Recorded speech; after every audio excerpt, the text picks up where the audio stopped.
Hola, en este vídeo voy a hablar sobre el duelo en la empresa. En la vida laboral también se producen pérdidas significativas que desencadenan tanto a nivel individual como colectivo un proceso parecido al duelo personal.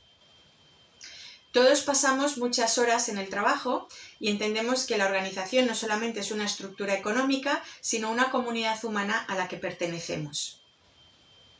En este vídeo voy a explicar qué tipos de duelos puede atravesar una organización y cómo gestionarlos mejor desde el liderazgo.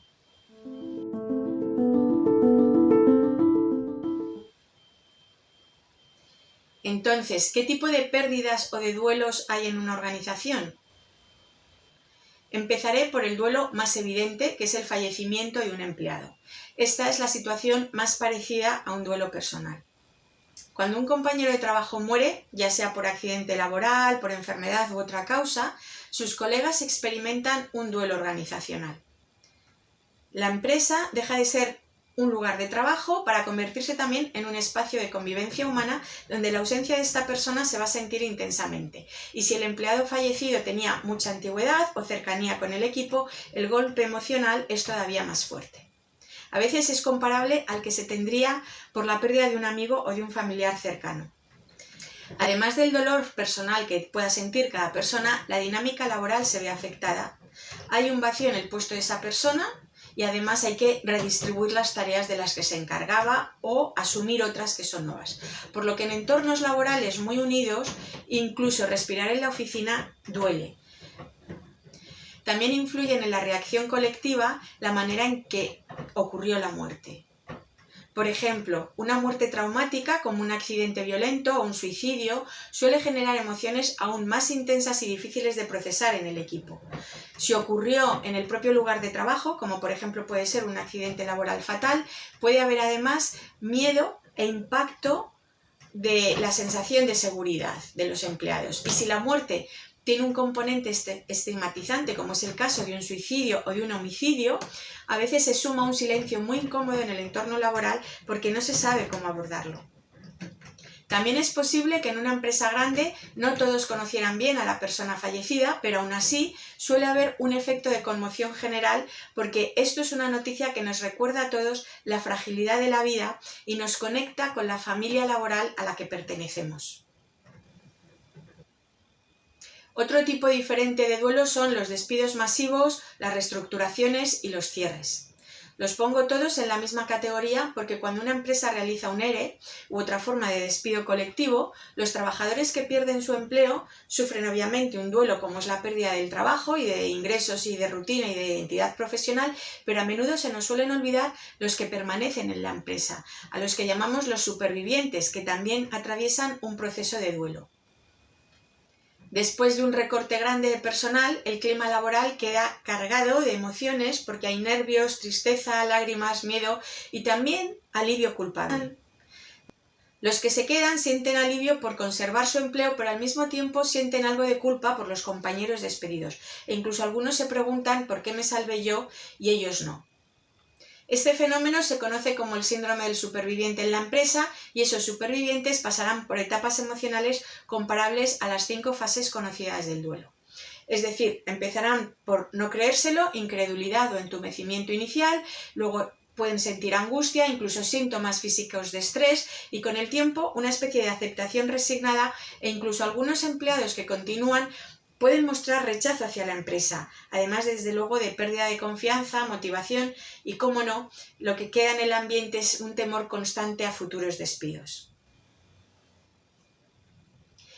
Es decir, la empresa tal como la conocían murió porque los que quedan han perdido a los compañeros y muchas veces han tenido también que cambiar los roles, han aumentado las cargas de trabajo y ahora tienen que adaptarse a una nueva realidad laboral. Así que la productividad y el clima suelen resentirse. Muchos supervivientes quedan desorientados, desmotivados y su compromiso se ha reducido, lo que esto afecta al rendimiento. Algunos incluso llegan a pensar que hubiera sido mejor ser despedidos que quedarse en un ambiente que queda tan pesado, triste y enrarecido. Esto demuestra que una reestructuración mal gestionada puede provocar un auténtico duelo colectivo en la organización, con impactos duraderos si no se aborda adecuadamente. Si habláramos de casos extremos, cuando la empresa entera cierra o se fusiona perdiendo su identidad, estaríamos enfrentando un duelo organizacional global. Es decir, los empleados no solamente pierden su empleo, sino que la propia organización muere cuando, por ejemplo, echa totalmente el cierre. Sus trabajadores lo que experimentan son sentimientos similares a cuando pierdes a un ser querido, además del golpe económico que sufren. Hay un tercer tipo de duelo en las empresas, que son las jubilaciones o las salidas de personal clave. Cuando un empleado muy querido o un líder carismático se jubila o deja la empresa tras muchos años, el equipo puede sentirlo como una pequeña pérdida. No es un fallecimiento porque la persona sigue viva e incluso ha habido promesas por parte de unos y otros de seguir en contacto, pero en el día a día laboral ya no estará y eso produce emociones encontradas. Por un lado, alegría por quien se jubila o por el que se ha ido por una nueva oportunidad, pero también tristeza por la separación y hasta incluso un poco de ansiedad. Algunos se preguntan cómo nos las vamos a apañar sin él o sin ella.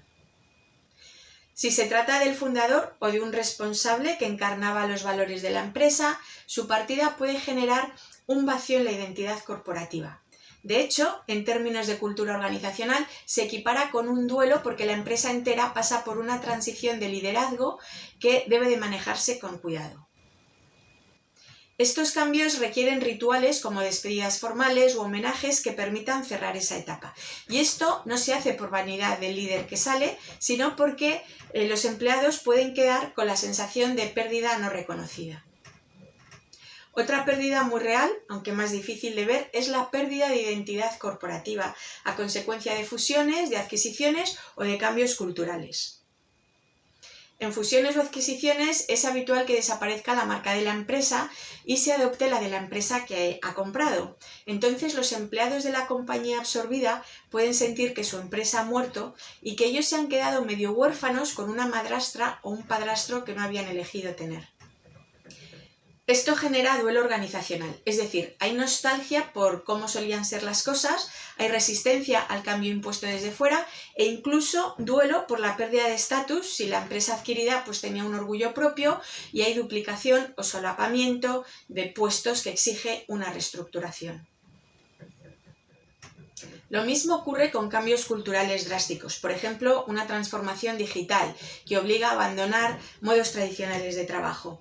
Hay empleados que sienten que ya nada es como antes y atraviesan un proceso análogo a un duelo por la pérdida de la forma de trabajar de toda la vida, con la que se sentían muy seguros, y en estos casos de lo que hablamos, por ejemplo, es de un duelo tecnológico cuando se están implantando nuevos sistemas. Lo que ocurre es que primero hay una negación y se oyen frases como esto no va a funcionar, voy a seguir como siempre, luego frustración o ira del tipo odio este nuevo programa o este sistema, no funciona, y después empezamos ya a procesar la negación. Bueno, voy a usar algo de este sistema, aunque voy a mantener mis plantillas viejas, por ejemplo. Seguirá esto una mezcla de tristeza y de resignación, se oyen frases como no entiendo nada, esto es un caos, y finalmente aceptación cuando ya al final se adoptan y se oyen frases del tipo esto es lo que hay y no está tan mal. Estos cambios organizacionales generan reacciones emocionales muy reales que los líderes deben saber gestionar, porque provocan en los empleados reacciones de duelo, conmoción, negación, enfado, tristeza, miedo, y como en cualquier duelo, si no se manejan bien, pueden derivar en problemas de clima, de rendimiento, de motivación y desde luego también de salud, que al final se reflejan en estrés elevado, en bajas laborales y desde luego disminución del rendimiento. Entonces, ¿cómo se gestionan los duelos organizacionales desde el liderazgo? Pues de la misma manera que a nivel personal es importante acompañar el duelo, en una empresa el liderazgo por parte de directivos, de mandos intermedios o de recursos humanos juega un papel clave en reconocer y manejar estos procesos de duelo colectivo. Algunas organizaciones han ignorado el componente emocional y han adoptado una actitud de aquí solo importa el trabajo y las emociones las dejamos fuera. Pero sin embargo esta postura de ignorar el duelo es totalmente contraproducente, porque si se actúa como si no hubiera pasado nada y se espera que todo el mundo siga trabajando al mismo ritmo, lo más probable es que finalmente aumente la frustración, la desconfianza y la desmotivación. Por ello, os comparto algunas recomendaciones que se deben tener en cuenta. Tras la muerte de un empleado, lo primero es mostrar empatía y apoyo abiertamente.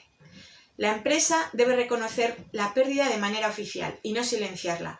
Por ejemplo, se debe comunicar la noticia a todo el personal con un mensaje humano y no limitarla a una esquela en el tablón de anuncios. Es decir, se expresan las condolencias, los pésames, se valora a la persona fallecida y se ofrece algún tipo de homenaje. Puede ser un minuto de silencio, o se puede facilitar que los compañeros asistan al funeral, o se puede colocar un libro de pésame para que los compañeros puedan despedirse, y luego la empresa pues, puede facilitar y entregar este libro a la familia. Estos gestos validan el duelo de los empleados, les permiten expresar su pena todos juntos. Un protocolo bien gestionado incluye también brindar apoyo emocional. Algunas empresas ofrecen apoyo psicológico en estos momentos a través de programas de apoyo, de asistencia al empleado o convenios que tienen con psicólogos. También en estos casos hay que tener en cuenta aspectos prácticos como designar a alguien que cubra temporalmente las funciones del fallecido y redistribuir el trabajo sin sobrecargar a otros. Pero todo esto debe de comunicarse con sensibilidad. Es importante no precipitar decisiones que puedan herir sensibilidades, como por ejemplo vaciar el escritorio del compañero fallecido demasiado pronto puede causar mucho impacto. Es mejor esperar un tiempo prudente y, si es posible, involucrar a alguien cercano para recoger sus pertenencias con respeto y no que venga alguien de otro departamento de la empresa que ni siquiera conocía a la persona. Los líderes deben mostrarse cercanos y disponibles. Esto significa tener una conversación personal con el equipo afectado y preguntar sinceramente cómo estáis. Se puede tener una conversación individual o se puede reunir a todo el equipo, pero se trata de transmitir que la empresa ve el lado humano y cuida de su gente. En esas reuniones el líder también puede compartir sus sentimientos y desde luego transmitir lo dura que también ha sido para él o para ella la pérdida y ponerse a disposición de quien lo necesite. La comunicación transparente es la clave número 1 porque la incertidumbre es veneno para el clima laboral. Si la gente no entiende por qué hubo despidos o teme que haya más, el miedo paraliza y la moral se hunde. Por tanto, la dirección debe explicar claramente cuáles han sido las razones del recorte, cómo se han tomado algunas decisiones acerca de quién se quedaba y quién no, sin caer en justificarse en tecnicismos fríos, pero hay que ser honestos sobre la dificultad de esa decisión. Es importante reconocer el aspecto doloroso y admitir que la decisión ha sido difícil, que la empresa lamenta haber tenido que prescindir de compañeros y que valora todas sus contribuciones. Pero por favor, que comunique esto a alguien que no solamente tenga el aval del puesto que ocupa, sino que sea una persona respetada por su honestidad y credibilidad, para que no parezcan discursos vacíos y obligados. Esto lo que hace es legitimar la sensación y el sentimiento de las personas que se quedan. También hay que cuidar a los supervivientes con acciones concretas, como por ejemplo ofrecer apoyo emocional, dar un espacio para que expresen sus inquietudes, sus miedos y personalizar el trato sabiendo que cada empleado lo va a llevar de una manera diferente. A veces se convocan talleres o reuniones post-ERE donde la gente puede decir cómo se siente y los líderes simplemente lo que hacen es escuchar con empatía. Reconstruir la confianza lleva tiempo. Los líderes deben cumplir lo que prometen y ser honestos sobre la situación futura, no dando falsas garantías. Se trata de compartir planes para mejorar la estabilidad. Si se involucra a los empleados de la etapa anterior, por ejemplo pidiéndoles feedback sobre cómo redistribuir funciones o invitándoles a participar en la reconstrucción de la nueva etapa, es mucho más probable que recuperen el sentido de pertenencia. Una vez superada la fase crítica, conviene hacer seguimiento. Hay que estar atento a ausentismo, estrés, aislamiento, porque se sabe que pueden aumentar bajas por enfermedad si esto no se aborda. En resumen, los pilares para paliar el duelo organizacional tras reestructuraciones son la transparencia, la empatía, la comunicación abierta, tener un espacio de desahogo y ir reforzando poco a poco la nueva normalidad. Esto dará en la empresa sentido de seguridad. Cuando el caso que tenemos es el de la salida de un líder o de un empleado clave, la gestión y el tránsito de ese duelo debería empezar antes de la partida de esa persona. Por ejemplo, esto es fácil en los casos de jubilación anunciada. Hace falta preparar un plan de sucesión para que la transición sea suave, pero enfocándonos en el factor humano. Es bueno ritualizar la despedida. Se podría, por ejemplo, organizar una celebración de retiro o un homenaje al empleado que se va, y lo que permitiría esto es que el equipo pueda expresar su agradecimiento y cerrar esta etapa con unas palabras o unas notas positivas. Si simplemente un día ya no está fulanito o fulanita y no ha habido ni una despedida ni nada, pues lo que queda es un vacío muy abrupto. En cambio, una reunión de despedida, aunque sea virtual, donde los compañeros pueden dedicar unas palabras o compartir algunas anécdotas, funciona muy bien como rito de paso. Los líderes deben reafirmar los valores y continuidad de la empresa tras la salida del fundador. Deberán comunicar, por ejemplo, cómo se honrará su legado y que la empresa seguirá adelante con esos cimientos. Esto ayudará a los empleados a no sentir que se hunde el barco. Al mismo tiempo, pueden ir ya involucrando al reemplazo o a la persona que lo va a sustituir. Pueden ir presentando a esta persona, hacer que conozca al equipo poco a poco para que la confianza se reconstruya. Un error muy común es no reconocer la importancia de la persona saliente por miedo a que esto invisibilice al sustituto o a la sustituta, pero en realidad es dar el debido reconocimiento al que se va. Lo que consigue es generar en esto más confianza en la organización y se están dando además muestras de lealtad y de aprecio a la gente.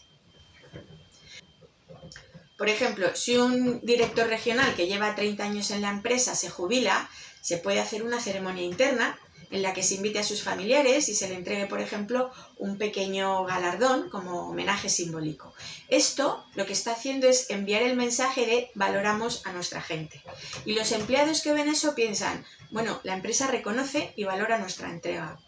En cambio, en empresas donde las salidas se manejan fríamente y un día te enteras de que fulano ya no está y punto, pues la moral de los que quedan suele resentirse mucho. En fusiones y cambios culturales, la gestión de estos duelos de identidad pasan siempre por la comunicación y la participación. Cuando una empresa pierde su nombre o su forma de trabajar cambia radicalmente, los líderes deben reconocer la historia de la organización original. Por ejemplo, tras una fusión, se pueden hacer actos que honren la trayectoria de la empresa absorbida, como montar un pequeño museo histórico o un video homenaje, o mantener ciertos símbolos puede hacer que los empleados sientan que su pasado no se ha borrado de un plumazo. La tarea consiste en integrar culturas, tomando lo mejor de ambas, en lugar de imponer la de una sola parte, porque así lo que se consigue es que haya menos sensación de pérdida. Los directivos deberían dar un espacio a los empleados para que expresen lo que les preocupa del cambio, que sienten que se está perdiendo en esta transición, y tomando esas opiniones en cuenta se conseguirá avanzar juntos.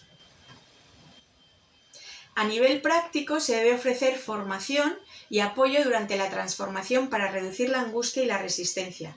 Esto es generar quick wins, es decir, pequeños logros en esa adopción del cambio, y celebrarlos puede cambiar el sentimiento de todo tiempo pasado fue mejor, por algo más parecido a podemos estar bien en esta nueva etapa. También es necesario identificar y empoderar a los embajadores del cambio. Siempre hay personas influyentes internamente que abrazan la nueva visión y ayudan a los compañeros a sumarse, abordando inquietudes en el mismo lenguaje. En resumen, para todos estos cambios es recomendable que la empresa los maneje casi como un proceso de duelo colectivo. Primero hay que permitir despedirse de lo anterior, hay que reconocer los logros pasados y luego se conseguirá guiar a todo el mundo hacia la aceptación de lo nuevo.